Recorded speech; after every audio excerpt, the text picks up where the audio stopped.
Alrighty, so I'm a little bit late to this, of course, because I was waiting on the global side of things to come out, because honestly, whenever they do the JP dev notes, they're always really poorly translated on Google, and I just prefer to wait and get the actual, like, English translations from the global side of the thing. So yeah, we're gonna do this pretty much like we always do it. It's just gonna be me going through the whole thing and reading it off. You can obviously put this on in the background or do whatever you want to do, because obviously there's not gonna be a whole lot going on the actual screen. Before we do hop in, if you want to subscribe, that'd be awesome. You know, the 4th anniversary is about to start, and I'm going to be covering everything on the global side of it as it comes out. And yeah, should be patch notes later on tonight. And I don't know, we're getting kind of close to 15k subscribers, so that'd be kind of cool. But either way, if not, all good. But either way, let's hop into this thing. So, dev notes for 521. Greetings, Knights. It's PDQ from the 7 Deadly Sins Grand Cross. I hope all of you have been doing well. In this dev notes, we will briefly provide some exciting information regarding the Grand Cross 4th anniversary update. So without further ado, let's dive in. We are getting ready for the Grand Cross Anniversary Festival, our biggest update of the year, where players can obtain a lot of rewards and benefits through the participating through participating in the anniversary events. As part of the big update, we also release new heroes and in-game content. This year's Anniversary Festival, which will take place next month, that's for global. It technically starts in like 4 days, I think, on JP. So we'll definitely be looking at. I imagine they're going to do a live stream as well. So we'll definitely react to the live stream and stuff whenever they announce that. But either way, will mark 4 years since the game first launched. As such, we are working hard to prepare some incredible anniversary benefits and an improved gaming experience for all of our knights. Let's take a look at some of the new content and system updates that are in the works for the 4th anniversary update. So, just to give you a little bit of context, I have already skimmed through the JP patch notes, or the JP dev notes a little bit, so I know kind of sort of what's in here, but like I said, some of the stuff that gets translated on Google is really weird, and it doesn't quite make sense, so should be a little bit more clarity, I guess, in this section. But new PVE Contents update. So this one's pretty interesting. As we mentioned in our previous dev note, we have been working diligently to bring to the game a new PVE mode just in time for the Grand Cross 4th Anniversary Festival. The new PVE mode, Hero Arena, will combine the fun of the Knighthood competition with various strategies and team comps into a whole separate PVE mode. So, Knighthood competition obviously being Guild Wars, which is very exclusive. So if they can sort of bring that kind of mechanic and game mode to the vast majority of the player base, obviously that would be really nice. But I don't know, at this point it's almost just like, why wouldn't you just extend, Guild Wars to the rest of the player base and then make a new game mode, so that way it's not, because this way it just seems like the top tier guilds that are already playing Guild Wars are just going to have an extra PvE game mode that they're already familiar with to play, whereas, people who don't have access to it it's going to be kind of new to them, and I don't know, other people, the top guilds and stuff like that are already playing something similar. Obviously it's not going to be the exact same thing, but either way. This PvE mode comes to provide an improvement to the inaccessibility of the Knighthood competition for many players who are not part of the top Knighthoods. I too remember when I participated in my first Knighthood competition and how exhilarating it was to plan out different assault teams, taking down the competing defending teams, and win. What stood out to me the most is how fun it was to test out different team comps and see just how surprisingly well they can perform. See, it's funny that he says this, but if you think it's so fun, why not let people play it? You know what I mean? I have participated. Our guild actually got access whenever they extended the roster many months ago. It's probably been over a year ago at this point. We did get to participate in the very first ungeared season.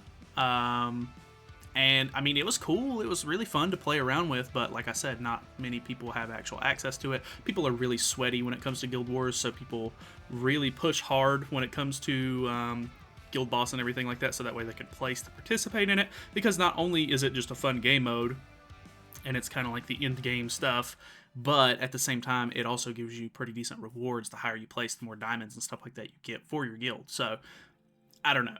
It makes sense why people try so hard for it, but would love to be able to play it more consistently. We feel as though it would be amazing if this fun game mode was accessible to everyone, and that's why we would like to release this new competitive PvE mode, which will include some assault defense team rule changes and different leagues divided by level of difficulty. So that's pretty interesting. I don't know if that means that there's going to be some sort of like leaderboard, if it's like an actual competitive, because it says competition PvE mode. That makes me think that it might be something like final boss or something where people can get scores or whatever for how well they do. I'm not exactly sure how that's going to work out, but when developing Hero Arena, it was also important for us to reduce frustration and player burnout resulting from loss/defeat, which is why players will be able to play this PvE mode in different leagues that match their individual level and skill. This way, players will be able to enjoy this PvE mode casually as well, which is good to hear. Honestly, you don't really want to come out with a new game mode where not everyone is going to be like super competitive to play in it, because obviously newer players aren't going to have, all the characters that they want to have. I'm sure there's indefinitely going to be some sort of meta that gets formed where people are like, hey, this is the best team, you got to use this team, this is the team you got to use. But I guess we'll just have to wait and see. In Hero Arena, players will be able to utilize their hero pools to the fullest by going up against different defense teams with their assault teams. Defense teams will also vary depending on the level of difficulty. In addition, this new PvE mode will provide more freedom to use as many heroes as possible to clear the arenas and get in-game points, which can be exchanged for enhancement materials and other rewards. The amount of points given out will correlate with the league rank and the number of arenas cleared. So, I don't know. It sounds pretty good overall. Obviously, I'll have to see how it plays and everything in game. It could be something really tedious and annoying to play, which would suck. But, obviously, it's good that we're just getting something new in general. Hero Arena will also get regular seasonal updates, including new defense teams to go up against, giving players the opportunity to spice up their assault teams and come up with creative strategies. This new PvE modes release is just around the corner, on par with the Grand Cross 4th Anniversary Festival, so make sure to keep an eye out for that. So they're saying it's going to be really soon. I don't know if that necessarily means that it's coming out as soon as the festival drops, or maybe it'll be on the the 2-week in update or whatever, like the half. I always call it half anniversary update, but half anniversary is something completely different. But there's the main update, and then 2 weeks later we get to like the mid festival update. That's kind of what I'm assuming. But I don't know. It could come out as soon as the festival drops, but we'll just have to kind of wait and see. Next one is a big one. This was one that we were kind of referencing a little bit as we got leaks recently that there were going to be LR rarity characters. But it is increased hero usability through new leveling system. From launch, we have seen many heroes get released, and since the max level was raised to 100 a year ago, many of our knights have already maxed out a big chunk of those heroes. However, as time goes by and more heroes get released, many others inevitably become less usable. We have also received all your feedback regarding this matter, and we, the dev team, shared the same concerns as you. Starting from this year's Grand Cross 4th Anniversary Festival, we plan on gradually introducing more ways to level up your favorite heroes from past updates, with the goal of using them for the current in-game content. So this is obviously the big one here. People were saying, or I think everybody's hoping that if they introduce LR rarity, it's going to be just like a step above, and they introduce, hey, like the old school Green Jericho just got her LR unlocked, so you can power up the character. She hopefully gets a huge stat boost and is now also usable because of those good stats in many game modes and maybe even PvP. Obviously I assume that's their goal. So I feel like they really need to sort of set a bar at like what the current meta level is for a good character as they unlock these LRs or whatever. If this isn't even the LR, as long as they, or as they're increasing whatever it is, like they're whatever they're dropping to make the characters better, as characters sort of unlock that, they need to be brought up to that bar. so that way they can actually be good characters again. Because obviously the biggest problem is that they don't get stats. Even with Holy Relics coming out, they released them with batches of characters, so like all of the same name Jerichos, for example, would get the exact same relic, which is not necessarily good, because not all Jerichos would need the exact same, passive from the relic, you know what I mean? Like, every individual character is sort of built differently and is designed to be used in different ways, so just giving all of those, characters the exact same Holy Relic was kind of a way for them to just shoot themselves in the foot, like it was kind of destined to fail with them doing it like that. Plus, Holy Relics don't give substats at all, which is kind of a big deal because, you can buff basic stats as much as you want, but when it comes to like the current meta stuff, so many current meta characters right now have like tons of lifesteal. They have tons of crit chance, tons of crit defense, tons of crit resistance. Like, they have all these really good substats that make them so much better, but just giving them more attack, more defense, more HP isn't necessarily going to make them be able to compete, which, Holy Relics don't even really boost the basic stats that much unless it's somebody like Roxy or Ludociel, whose Holy Relic legitimately just says gives a big boost to basic stats. Like, I don't know, some of the Holy Relics are completely useless when it comes to actually trying to make a character usable again. Like, that just, some of them are just really bad, it is what it is. That whole system, the way they went about it was really bad. So hopefully this new system that they implement, with it being the focus on making old characters usable again, will hopefully be really good. We'll just have to wait and see. That might be, a lot of copium there, but I do want to see old characters be able to be used again. We are also aware that leveling up more heroes might take a toll on player resources, and we would like to help with that as much as we can by releasing this increased leveling system gradually for selected heroes. So that just means that they're going to be doing them in either small batches, maybe one at a time, not exactly sure how many they're going to be doing at a time, but they're basically just going to do it in small increments. That way, not everybody's super overwhelmed. They're not going to be like, hey, every demon race character just unlocked LR. I hope you're sitting on a ton of resources to power those characters up now. So that should hopefully help things out. Obviously, I don't even know what resources we're even going to use to power these characters up now, because once you hit level 100, I don't know if they're going to plan on introducing a new raid mechanic, like a new boss, or what the deal with that is, but I don't know, that would be really cool, like just some new PVE boss or something like that to mess around with, maybe a raid so you can invite your friends, strategize a little bit more, because those are always really fun times. Obviously, when they release big stuff like that, whenever level 100 dropped, everybody was like, oh my god, because now you got to use UR pendants, and it's just a ton of resources. You now have to go through and upgrade your entire box a whole nother level, which can be really, really annoying. So I'm hoping it's not anything super tedious and, annoying to have to deal with. More information regarding the system will be announced in a future update. So don't necessarily know when this is coming out. A lot of people, I think, assume that it's maybe coming out with the anniversary, but because it doesn't say that necessarily, it might be a little bit longer before that comes out, so we'll have to kind of wait and see. New Knighthood order system. As part of the Grand Cross 4th Anniversary Festival update, we are planning on introducing the new Knighthood order system, which was briefly mentioned in a past dev note. In the new Knighthood order system, knights will be given out missions to be completed together with other members of their knighthood for points, which can be exchanged for rewards. To further assist with leveling up your favorite heroes, we are also planning on adding enhancement materials to these mission rewards, so that sounds nice.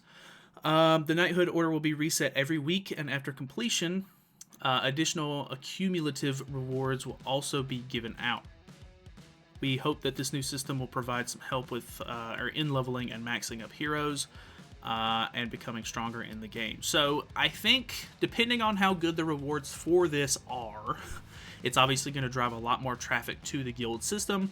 I think a lot of guilds in the game are just very inactive, or the players, don't necessarily feel the need to be in a guild, because at the end of the day, I mean, if your guild isn't competing for Guild Wars, the best thing that you're going to get basically is, like, if enough people log in, you get one gem every day, which honestly, that's really nice, but at the same time, that's only like one multi or one UR cosmetic that you can buy.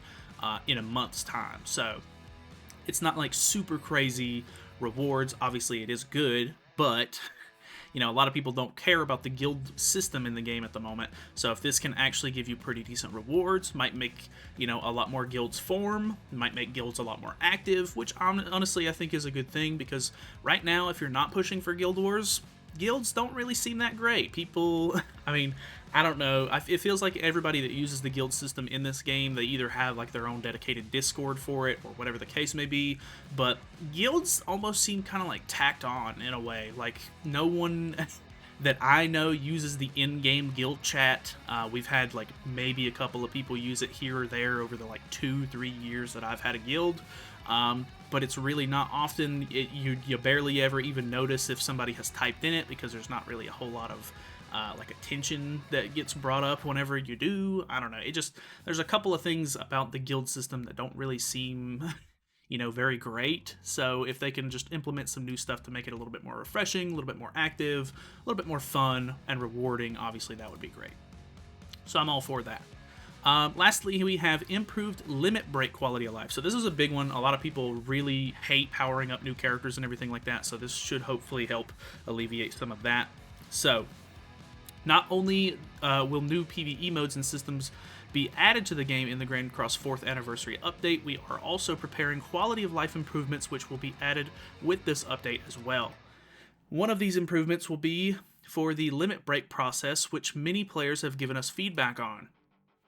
We recognize that the process of limit breaking materials and repetitiveness it brings with going back and forth between limit break and enhancement. We want to improve this process in a way where players could just limit break the hero in one go in the same screen, as long as they have all the required materials. And that is exactly the improvement we plan to bring to you with this upcoming update, which is fantastic. Honestly, they already made the regular Awakening Stars, and you can just go to Merlin and merge all of your materials and everything, and you're pretty much good to go.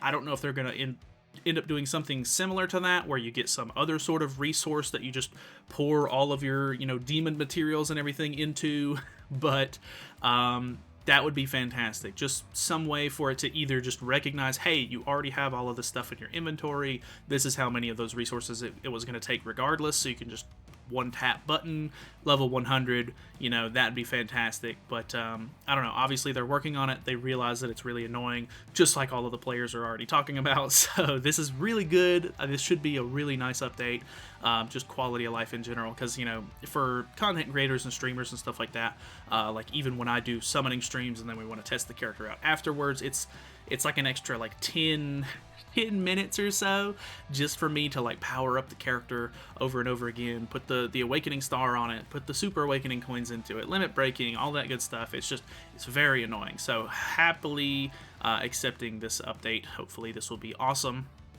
Not exactly sure how it's going to work just yet, but we'll see it in the patch notes, I assume, whenever those drop in a couple of days. They might even show it off in the live stream too, so we might be able to see that. Obviously, the live streams are either in Japanese or Korean, so we're not going to be able to understand what they're saying, which is going to be unfortunate. I really wish that Global would be able to do some sort of live stream at the same time for the English viewers, because that would be great, but Global is just always like 5 days behind at this point, and their promotions are days behind, which sucks, because like, when for example, the collaboration came out not too long ago, and after the collaboration was already out on JP and they'd already done their countdown, and everybody was like, oh my god, what could it be? We're looking at these teaser, images and everything, and then they put the exact same teaser images out days after the collab has already dropped on JP. People already know what it is. It's really just like, unless you're just playing the game completely casually, you're not watching YouTube, you're not looking up what the game has that's new or anything like that, you're already going to know, which I don't know how many people there are that meet that criteria, but I'm sure there are some, but for a majority of the player base, they're just like, we already know.